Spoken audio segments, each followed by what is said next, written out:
Shalom dan selamat siang. Perkenalkan kami dari grup A semester 1. Di sini kami akan menjelaskan mengenai 9 jalur kudus yang dikemukakan oleh Gary Thomas, dan kami akan menjelaskan latar belakang Gary Thomas dan apa itu mata kuliah spiritualitas dan karakter Kristen dengan dosen pengampu Bapak Dr. Johari Manik, MPDK, dengan mata kuliah spiritual Kristen. Perkenalkan dengan nama saya sendiri, Deswita Arian Tampu Bolon. Dan saya Rama Oktaviani. Saya Mia Natasha. Saya Aida Decia Manoro. Mata kuliah spiritual dan karakter Kristen biasanya dirancang untuk membantu mahasiswa agar memahami dan menghidupi nilai-nilai spiritual serta karakter yang sesuai dengan ajaran Kristen. Berikut penjelasannya. Baik, saya akan menjelaskan spiritual Kristen. Definisi spiritual Kristen berfokus pada hubungan pribadi dengan Tuhan melalui Yesus Kristus, pemahaman akan firman Tuhan, dan pertumbuhan rohani melalui doa, ibadah, serta persekutuan.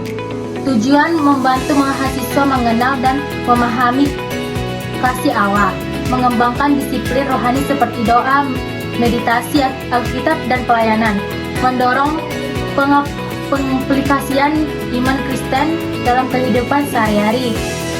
Topik utama dasar-dasar iman Kristen, hubungan dengan Tuhan, sesama, Roh Kudus, dan kehidupan Kristen, kehidupan doa dan ibadah. Dan saya akan menjelaskan karakter Kristen. Definisi karakter Kristen adalah kualitas moral dan etika yang mencerminkan sifat-sifat Kristus seperti kasih, kerendahan hati, kesabaran, dan kebenaran. Tujuannya membentuk pribadi yang bertanggung jawab, jujur, dan berintegritas, mengembangkan sikap yang sesuai dengan ajaran Alkitab seperti kasih kepada sesama, pelayanan, dan pengampunan. 9 jalur kudus untuk bertemu dengan Tuhan. Sebelum kita membahas 9 jalur kudus yang dikemukakan oleh Gary Thomas, mari kita bahas terlebih dahulu mengenai latar belakang Gary Thomas.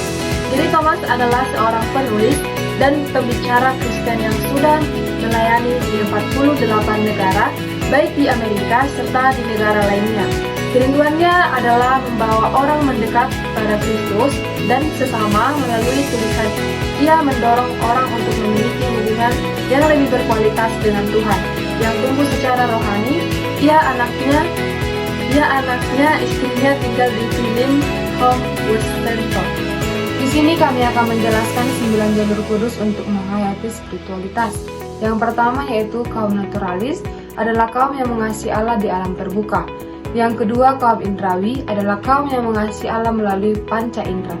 Yang ketiga yaitu kaum tradisionalis, adalah kaum yang mengasihi Allah melalui ritual-ritual dan simbol-simbol. Yang keempat adalah kaum askises, adalah kaum yang mengasihi Allah melalui keheningan dan kebersahajaan. Yang kelima, kaum aktivis, adalah kaum yang mengasihi Allah melalui konfrontasi.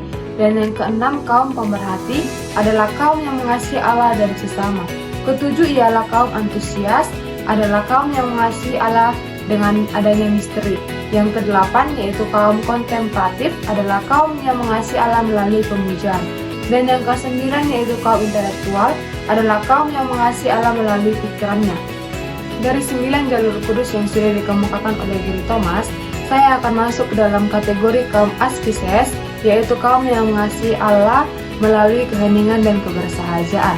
Karena dalam keheningan dan kebersahajaan ini, saya merasakan kedekatan yang luar biasa dengan Tuhan melalui doa yang mengaitkan askises ini dalam kehidupan atau pengalaman hidup saya sehari-hari.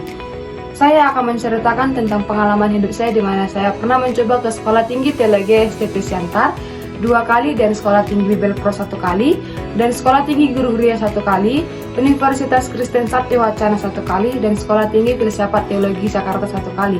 Di sini saya benar-benar frustasi dan tidak tahu mau kemana lagi, tapi saya percaya Tuhan pasti buka jalan, dan di mana saya mencoba untuk tenang dan berdoa meminta petunjuk kepada Tuhan. Dan kuliah di sini bukan suatu kebetulan, tetapi ini sudah rencana Tuhan untuk saya. Walaupun saya tetap frustasi dengan apa yang saya alami, saya harus tetap bersyukur apa yang terjadi pada saya, dan orang tua saya selalu mendukung saya. Saya memilih intelektual sebagai jalan pendekatan diri saya pada Tuhan dan cara saya merasakan kehadiran Tuhan, dan 9 jalan kudus menurut Gary Thomas. Jalan intelektual, saya memahami bahwa Allah dekat dengan saya di setiap perjalanan saya. Pasti Allah menyelamatkan saya Saya juga suka menghitung berkat Allah di kehidupan saya sampai hari ini. Saya bernapas dan orang tua saya dan saudara saya sampai hari ini ikut semua karena berkat Tuhan. Saya dapat berkuliah di AKN, teruntung bertemu dengan dosen yang pintar dan baik,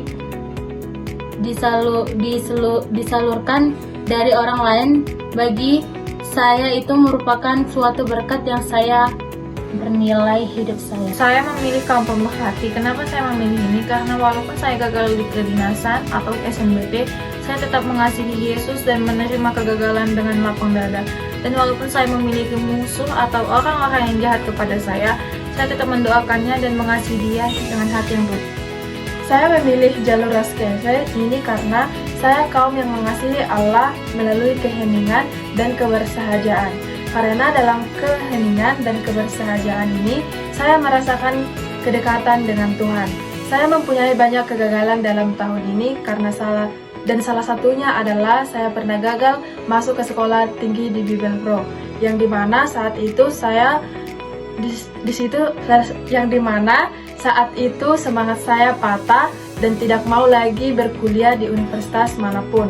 Tapi akhirnya saya merenung dalam hati, saya mungkin mempunyai masa depan yang indah di depan. Saya percaya rencana Tuhan itu nyata dalam kehidupan saya. Di situ saya mulai berdoa dalam keheningan dan saya percaya Tuhan hadir di tempat itu dan mendengarkan doa saya. Dan dengan izin Tuhan, saya sekarang bisa berkuliah di AKN Taruntung. Sekian dari hasil penjelasan kami mengenai 9 jalur kudus.